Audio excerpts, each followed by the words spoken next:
Hello, hello, hello, and welcome to my YouTube channel. It's happened, finally. I've actually committed to put in more time and effort into YouTube. Why? Because YouTube is where people come to consume education, and education is what I'm all about.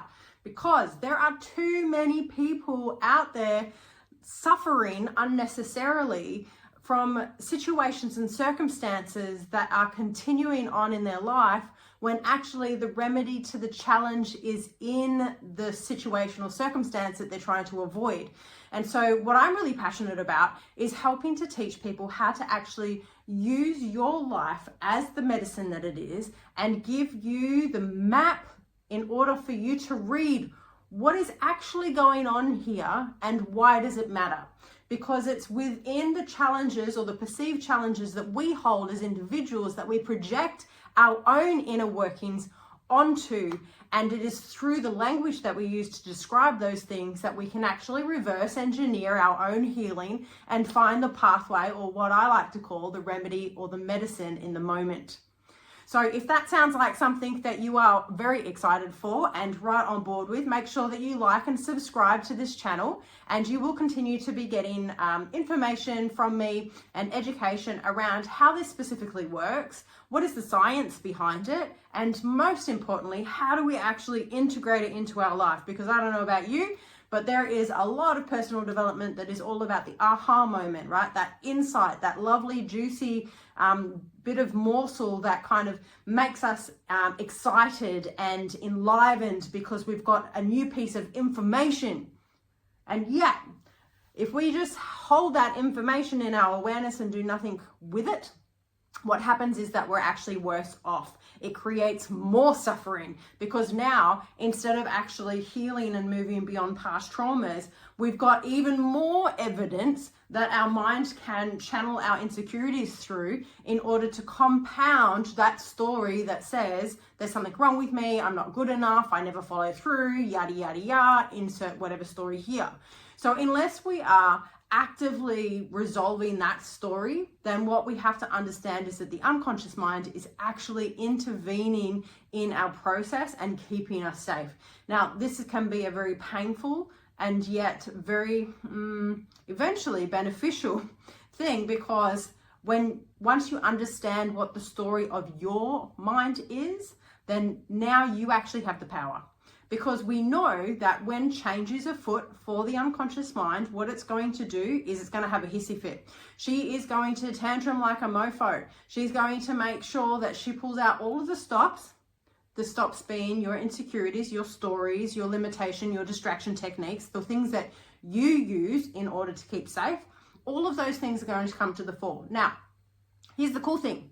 Depending on the degree of the change or growth or healing that is available for you in the situation, circumstance, or let's say challenge that you're dealing with, that is going to depend on how loud your stories become, how much drive you have in order to avoid the thing that you need to be doing. So the louder the resistance, the more profound the transformation. The louder the resistance, the more profound the transformation. So what we actually want to do is we can start using these tantrums of the unconscious mind, the resistance that we all have, in order to actually do the thing that we know that we want to be doing anyway. We can use that as a barometer to be looking for, well, is this actually going to enact change for me? Because I don't know about you, but there is a ticking clock on our life experience. I am definitely one for efficiency. I am impatient. And I am a control freak. Just going to put that out there. So if you're impatient, you're a control freak, you, my friend, are in the right place. Welcome on board. So it's a little bit about what I'm all about. I want to give you a little bit of context about kind of my background and things like that. Just in this first video, I'm not going to harp on about it too much because, you know, I'm sure you've got better things to do with your day. However, just to give you a little bit of credibility in the fact that I know what I'm talking about, I'm not just sprouting shit out of my ass. So I was born and raised in Perth, Australia, did a little bit of a stint in Sydney, but predominantly I've been raised in Perth. I've done a lot of travel, left school, and I was like, how far away could I get from my hometown?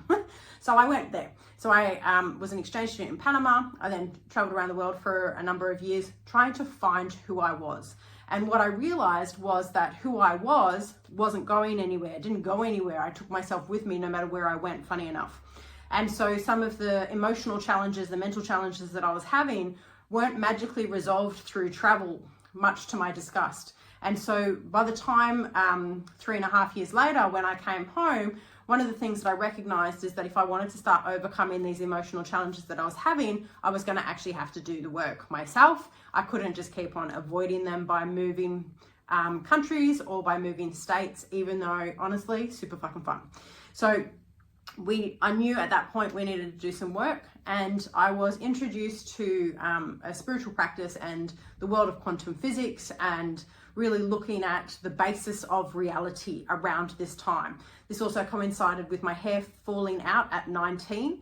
I was diagnosed with alopecia at the time, but it was also married up with a whole heap of gut issues that continued to go misdiagnosed, undiagnosed, whatever, for a very, very long time. And so my hair fell out. I knew that my emotions weren't going anywhere. I had to work on both of those things. And so I started looking at, well, what is the absolute basis of reality that we can use in order to influence the physical world? And the answer to that became energy.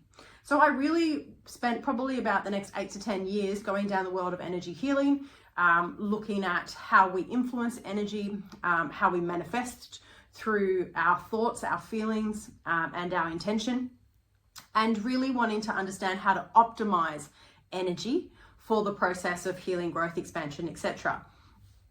Now, in this world, what I found was a lot of light and love.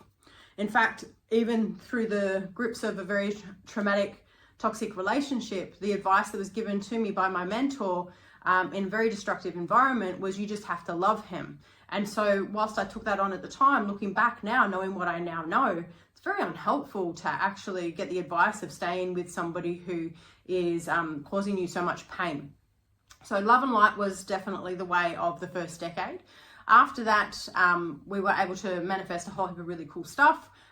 Not the relationship that we wanted, unfortunately, and eventually we did separate.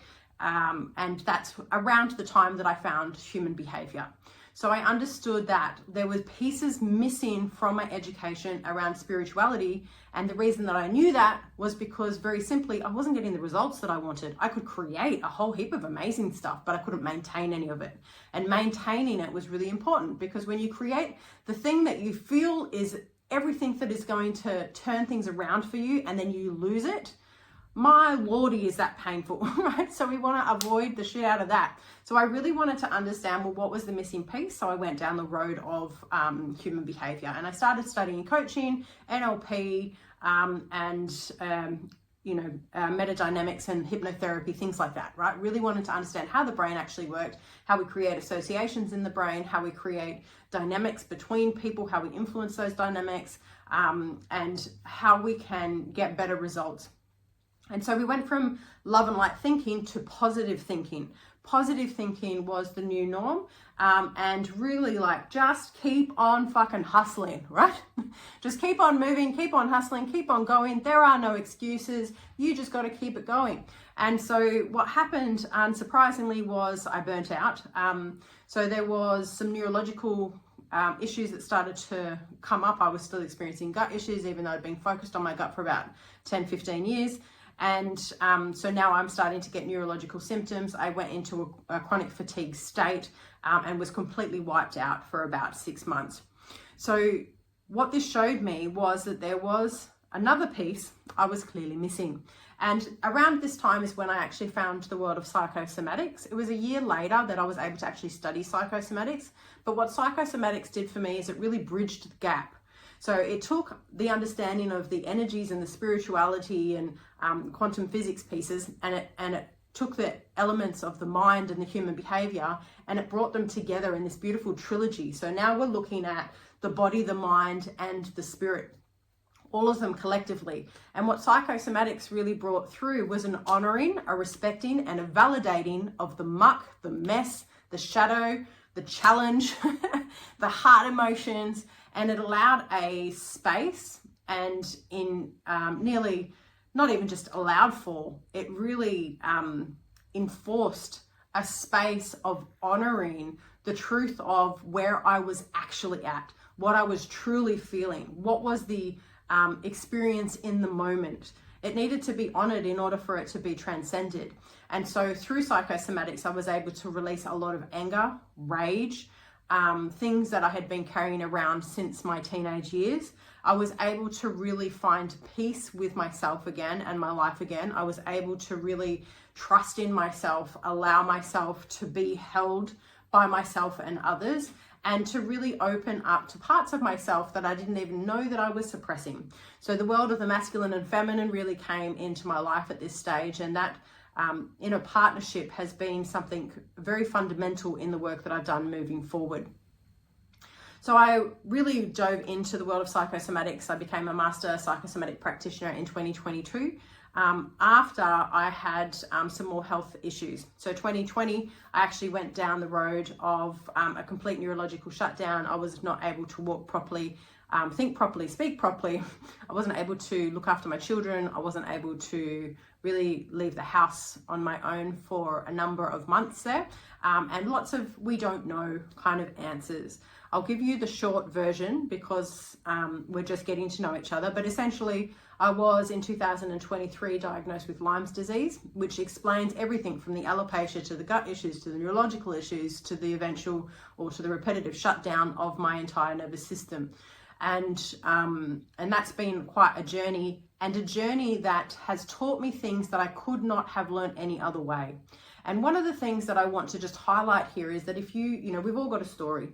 I'm not unique or special in any way in regards to that. We've all got our stories. We've all got our points of pain and challenge and agitation and revival and reclamation and all of these things. And the beautiful thing is that it doesn't matter who you are or what you've been through.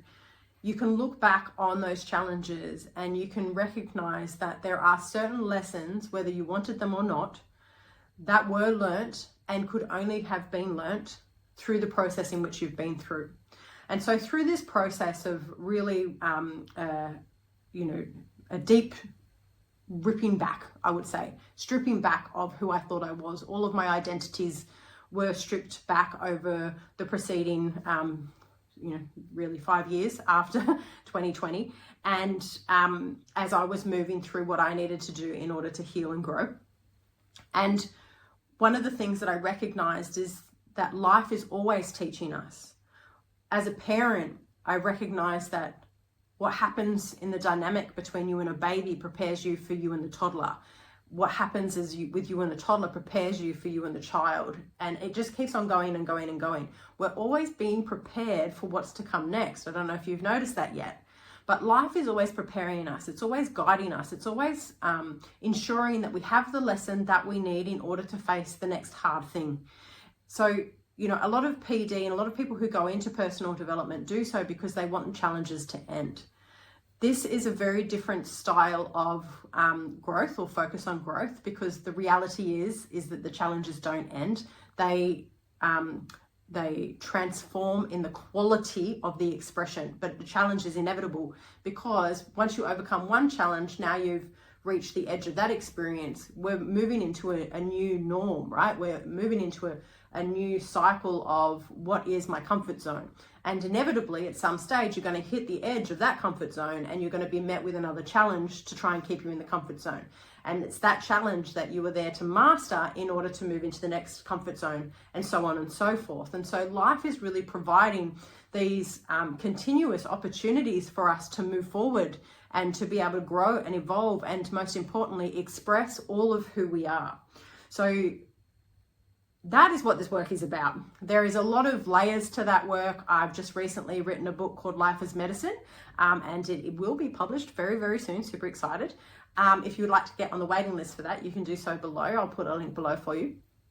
But that's really what I want to be talking about on this page. I want to be going into the different ways in which you can interpret life, the different areas of life you can interpret, and the different signs and signals that we're actually receiving on a moment by moment basis to be able to help to guide us. A lot of my clients come to me and say, I want to know my purpose, or I don't know what direction to take, or I'm just so sick of hitting up against this wall. I'm so frustrated. I'm so overwhelmed. all of those things are simply rectified by recognizing what is the medicine life is trying to teach you. And instead of trying to avoid it, take the pill, do the thing, pay the price, get the outcome. And what we're going to be able to do is we're going to be able to expand the amount of time that we're spending in grace and ease, and we will minimize the amount of time we're spending in challenge. So we don't remove the challenge or the suffering. The suffering and the challenge are inevitable in life, but what we can do is we can shorten the time period that we spend in it. We can increase the quality of the expression of challenge or suffering, and we can expand the capacity that we spend in grace. And I don't know about you, sounds like a really fucking good idea to me. So if you've made it this far, thank you for listening to my very first video. I'm really excited to have you here, and I look forward to sharing and living life as medicine with you as we move forward. So here's to us, and here's to taking the bitter pill.